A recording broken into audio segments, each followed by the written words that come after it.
Hey guys, Hamsterwheel here with a new video, and today I want to talk about Darrowshire and how things are looking right now for this brand new and admittedly highly anticipated project. If you don't know what Darrowshire is, it's a vanilla private server that launched on the 30th of July, which means it is still quite fresh.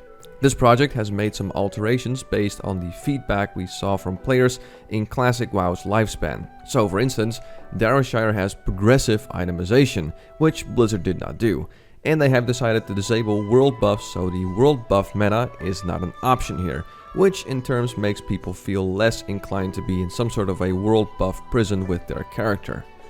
Anyway, as stated, they have launched quite frequently, and while I have no serious plans to level here, I did mention the project a few times in my videos because it really seems like they're doing vanilla right, and I was very curious to see how well their project will fare.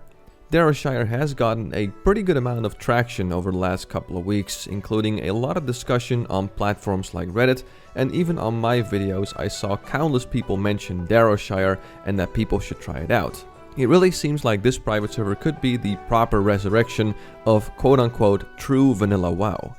So, how are things going for Darrowshire so far? Well, unfortunately I couldn't be there right at the launch, but I was able to check it out briefly after a few hours of the server going live, and I saw an average of 2,500 to 3,000 people playing here. Of course, most private servers at launch see their highest population numbers right at the beginning, so I was curious to see if these numbers would actually be representative of the average population that Darrowshire would have. So I logged on the next day and saw a dip in population to about 1,800 people playing. Definitely a bit of a loss, but a server with 1,800 people playing is still something I would call a strong start for a project that had a lot of anticipation around it.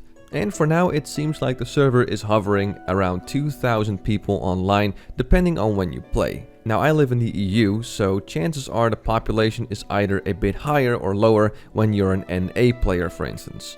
But there's no denying that so far Darrowshire is off to a good start in terms of population. I have to say that in terms of lag, the server is also running pretty smooth. Again, I haven't experienced the launch myself, but just a few hours after the launch I was able to play in a silky smooth manner with minimal interferences. Even stress tests, according to the staff and some people I talked to, went quite smooth. The staff mentioned that they were hit by a DDoS attack during their stress test, and they said their DDoS mitigation software worked quite well and the actual effect on the server was minimal. And well, over the next couple of weeks I will try to level a character here very casually, and I'm very curious to see if this project will maintain a healthy population. So far I like what I see, and like many other people I want this project to succeed. If the project will actually be able to stick around is something we can only find out as the days go by, but for now Darrowshire is definitely off to a good start. And that's all for now. As always, I want to thank you for watching. I'm Hamsterwheel and have a good one.